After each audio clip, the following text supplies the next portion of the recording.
Welcome, everybody, back to the Friar Talk podcast and YouTube show. For today's episode, we are going to be talking about Eric Hosmer and his recent struggles. As we know, Eric Hosmer was one of the best players in baseball to begin the year. April absolutely balled out.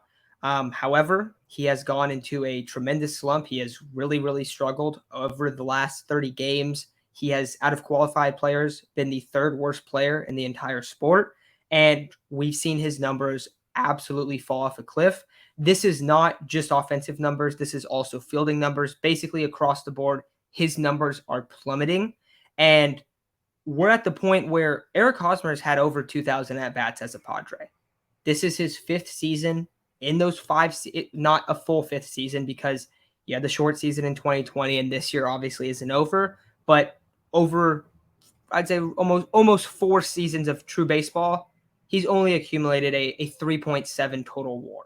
He has not been a good player, and he has really struggled. And we're seeing him kind of return to his normal self over this last month or so.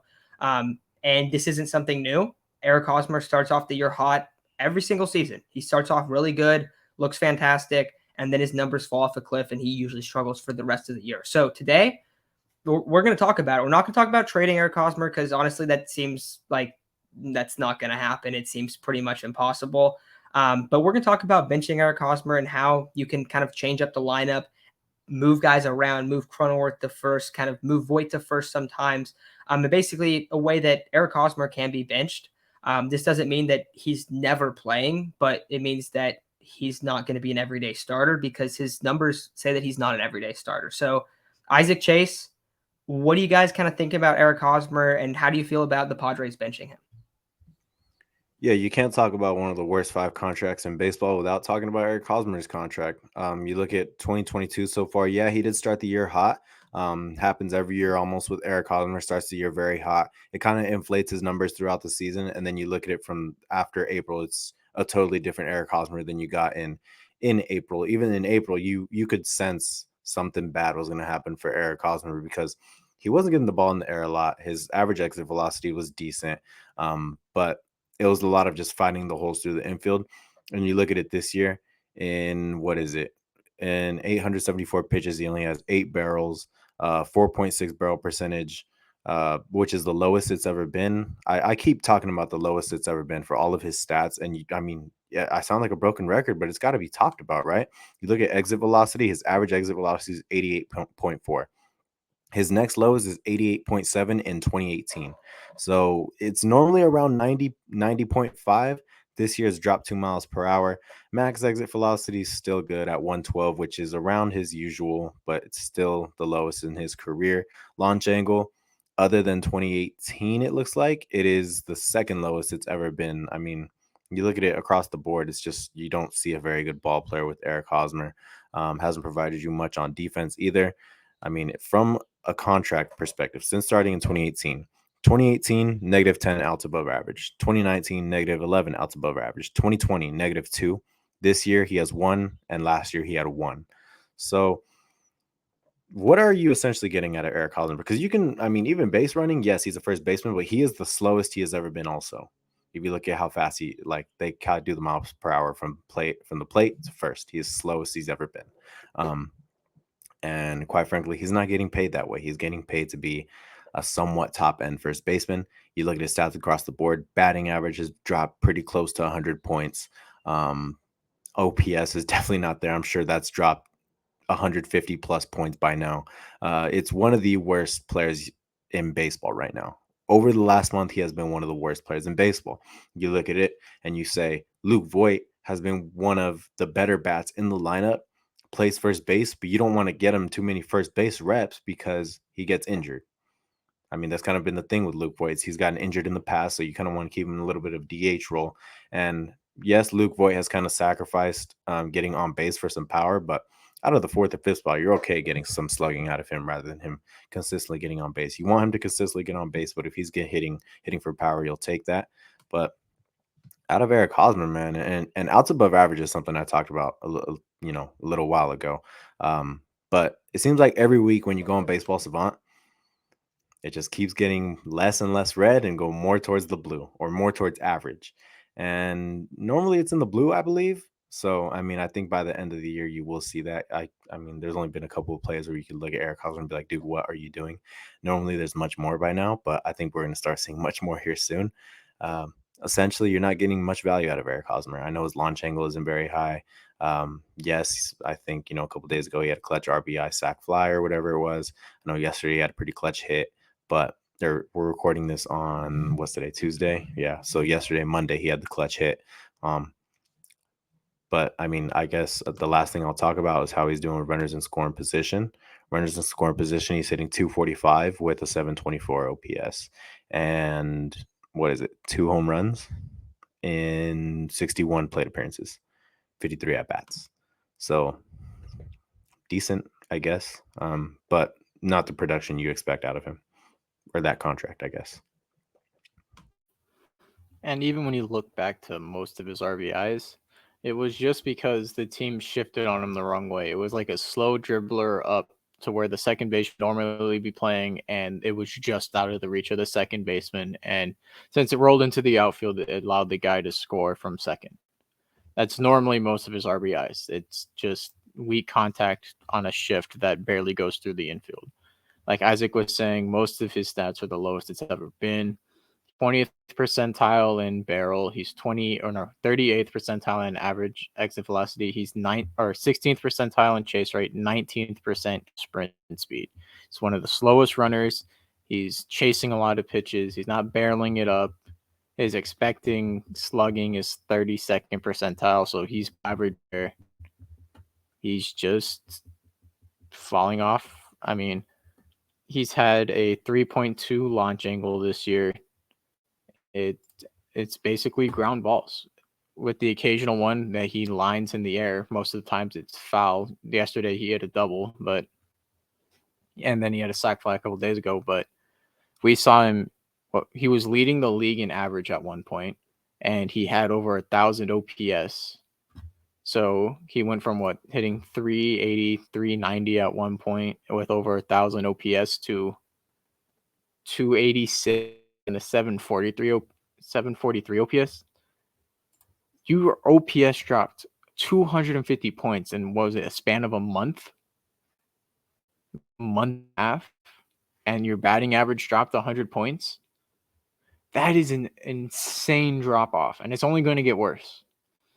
And his defense has gotten worse from the beginning of the year. We've seen him, misplay a few balls. We've seen him go behind the bag.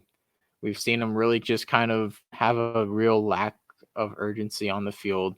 You could have seen the one where you can blame Myers. It was between Myers, Cronenworth, and Hosmer. They all failed at it, but there was a fly ball. But you looked at Hosmer as soon as the ball was hit, he was barely jogging to the ball, expecting someone else to go after it when it could have easily been his ball. You've seen, the footwork behind first base that no other first baseman does in the league, but he continuously had done it, and it had cost them outs a few times. It cost Cronenworth a couple errors. I think Machado at one point, when all of those balls could have been easily picked in front of the bag. You've seen him slowly get base on the last couple years, where Kim or Cronenworth were playing second, and they made a couple diving plays, and Hosmer's nowhere to be seen at the base because he completely given up on the play, and he's like, oh crap, they actually got to it. Let me try to run to the base, and then completely botch the play because he's not at first. Or the ball goes through his glove. I don't know how many balls have hit his glove from either Tatis or Cronenworth where it was an easily catchable ball. It hit his glove, and it just was nowhere to be seen. I think a ball has gone through his glove. The amount of times he's misplayed a foul ball or a pop fly in the infield. There's the famous example in Astros where they walked it off on a fly ball that was right next to the mound. How many more examples do we need of Hosmer cannot play first base? We overpaid for him. He can't hit the ball. He doesn't hit the ball in the air. He grounds out to second and probably leads the league in grounded into double play stat before we can bench him. I mean, yeah, we don't have a lot of options at first, but most of our options are better than Eric Hosmer at first right now. You have Cronenworth, you could put Voigt there. When Tatis gets back, you could put Kim at second and Cronenworth at first. I know having Kim in your lineup is not really that much greater, but when you look at the stats, Kim has been hitting better than Hosmer in the last month, and that's not saying a lot. So what is he really on the team for? Yeah, and so that's actually why I titled this video "When Will Eric Hosmer Be Benched?" Because I don't think that they are in the spot where they can bench him right now. Because right now, okay, what do? You're going to move Voigt there. You're going to sometimes move Cronenworth there. You're going to pop guys around. You can move guys at short. You can, but like for the most part, you don't really want to have Kim and Alcantara in your lineup, right? Like that's not ideal. But when Tatis comes back, one, you can move Voigt to first base once in a while. I don't think you do it every day like we were talking about. You want him to be healthy. Well, who can DH? Alfaro. I want to see Alfaro DH because we've seen that and people have talked about Nola and Alfaro as those two, but Alfaro can hit. Alfaro is a very good hitter. The questions are behind the plate. That's where most of the concerns are. I want his bat in the lineup. I definitely want his bat. If you have him and Voigt as your DH in first base instead of Hosmer and Voigt, that is a significant upgrade at the plate. And then you also look at it and you go, okay, you bring Tatis back.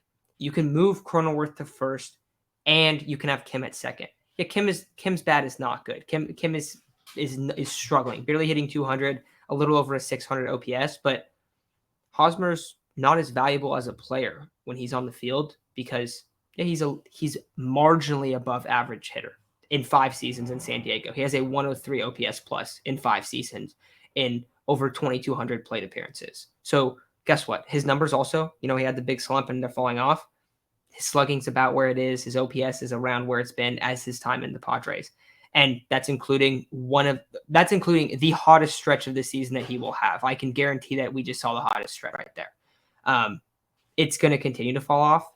The other thing is, we brought up before, the bad footwork. Him having a first really hot month of the season and then completely falling off a cliff.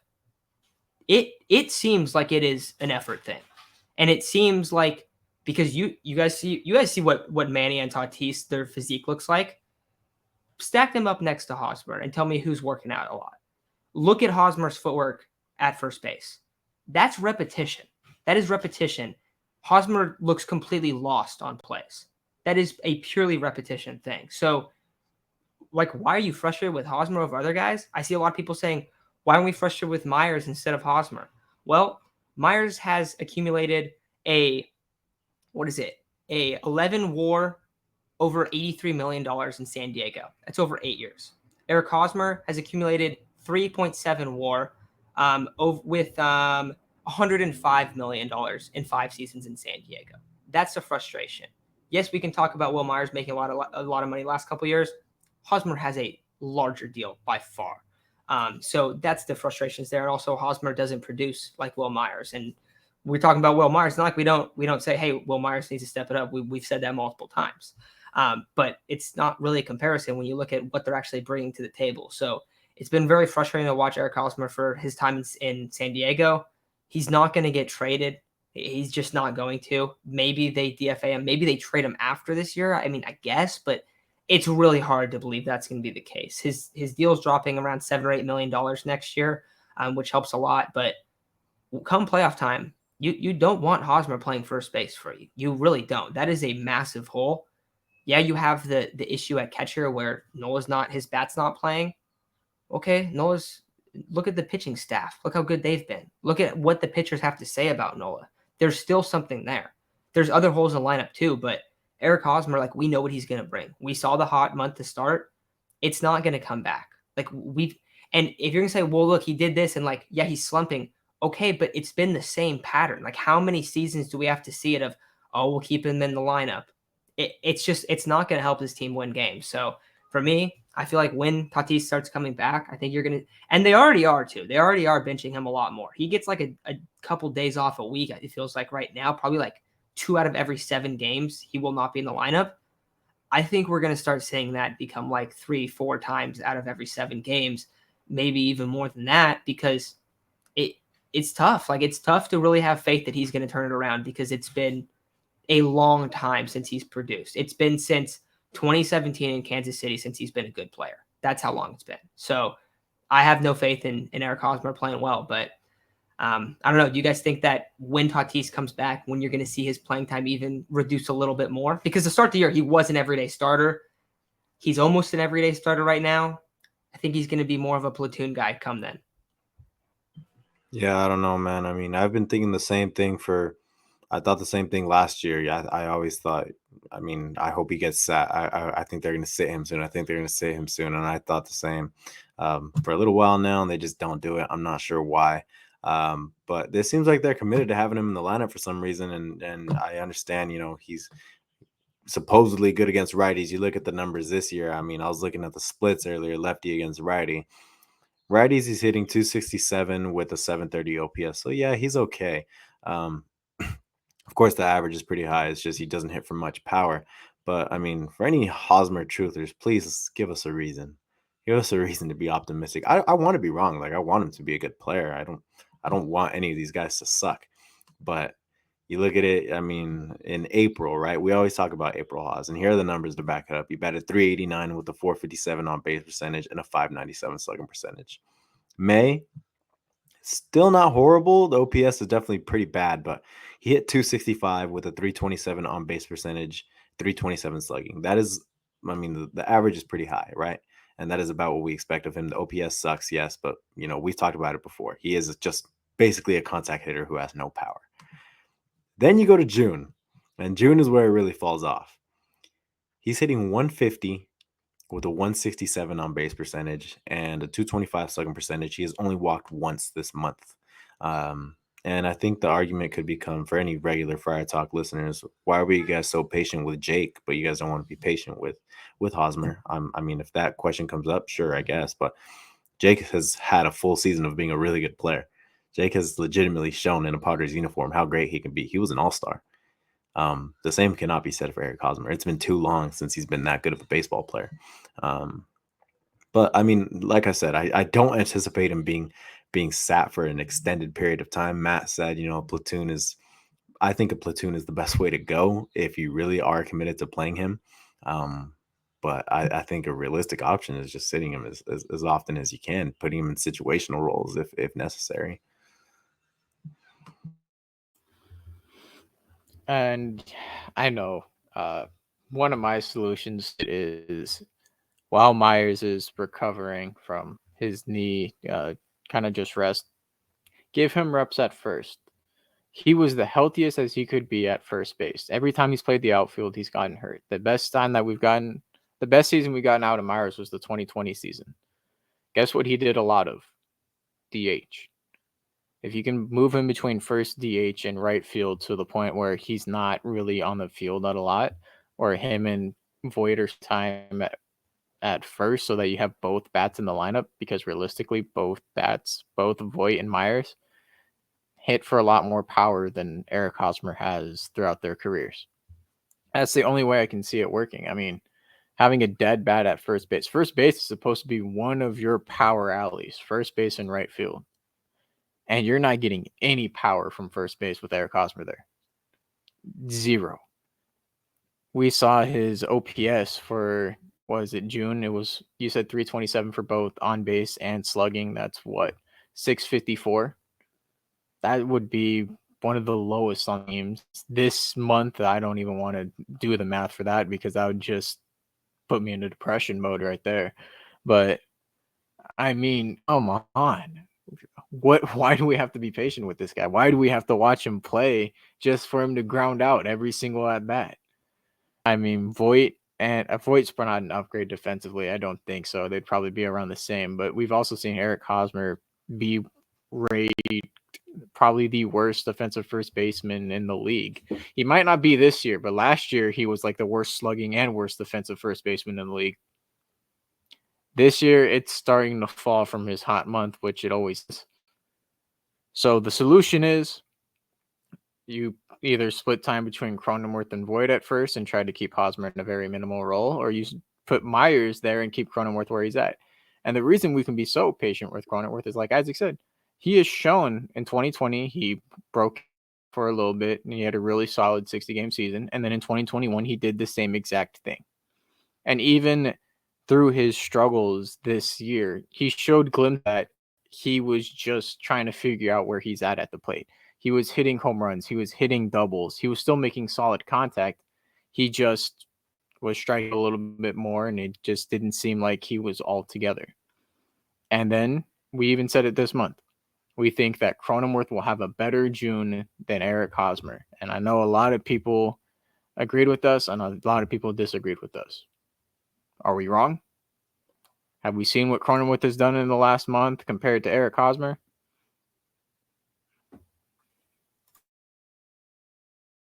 No, it's absolutely true. And I mean, and like you said, Isaac, I do hope, like, I want to be wrong about this, but we haven't. We've said, okay, yeah, Hosmer's done good.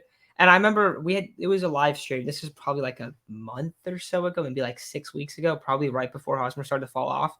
And we were talking about it, and I said, look, he's finding a lot of gaps, but everything's on the ground. Chase, you brought up he had it was a 3-degree launch angle. It's like super, super low, which is far below MLB average.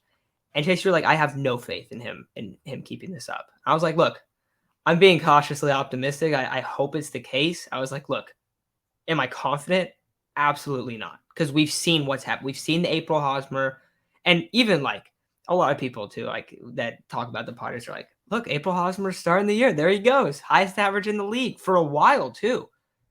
It has not been the case for the last 6 weeks. And it's been getting progressively worse and worse and worse. So I do wonder when/if he does get benched, but I think if you're serious about trying to win a World Series, come October, you cannot have Eric Hosmer in your lineup. Chase, I like the idea of kind of bringing Will Myers in at first a little bit. If you have 4 first basemen in Hosmer, Myers, and Voit and Cronenworth, that's not the worst thing in the world. Like, and it doesn't mean that you have to. Then you don't even have to start Voit at first that much, and you don't have to start Cronenworth at first that much. But if you trade for another outfield bat, okay, then you can move Myers to first sometimes. You can move Myers to DH. You can bounce some guys around, but that will reduce Hosmer's playing time a lot. And with that, this team will get better. It will be a better team without him. Another thing, I think a lot of people, rip him a lot. I talked about that it like the lack of footwork, and it just feels like why do you start off the year so hot and then you just completely decline? He is regarded as a very good locker room presence, so I don't want to take that away from him because like all the players that are in the locker room do really like talk about him being a great guy. So maybe that's part of the reason you keep him on. Is being a great locker room guy worth $20 million? No, absolutely not. There's not a chance. But if you want him to be on this team, I see that. I don't think you're gonna be able to trade him if you want to do that instead of DFA him. But for him to consistently get playing time when we have such a large sample size of him being a bad player, it just doesn't make any sense. So we'll see how it plays out. Hopefully Hosmer starts bouncing back and proves us wrong. Like that's what I want to see happen, but I don't expect that to be the case. And we've made these videos before. We've made them a lot last year too. So we'll see how it plays out. I'd like to see April Hosmer all year round, but I just don't think that's reasonable. But I think that's going to do it for today's video. So thank you everyone for listening. Tomorrow we will be going live to talk about this Cubs series. As we're recording right now, it turns out Ryan Weathers is starting, I think, on Wednesday. Why? I feel so bad for Ryan Weathers, man. I feel so bad for him. Like he has a 7 ERA and almost a 2 whip. Almost a 2 whip. I hope he does good, but I feel bad for the kid. He's our age, and they just keep putting him in spots where there's, I see him succeed. So hopefully he pulls it together, but you got Manaea and Musgrove. You should win this series. So hopefully our episode tomorrow is about the Padres winning this series against the Cubs. But with that said, thank you all for listening, and we'll talk to you all then.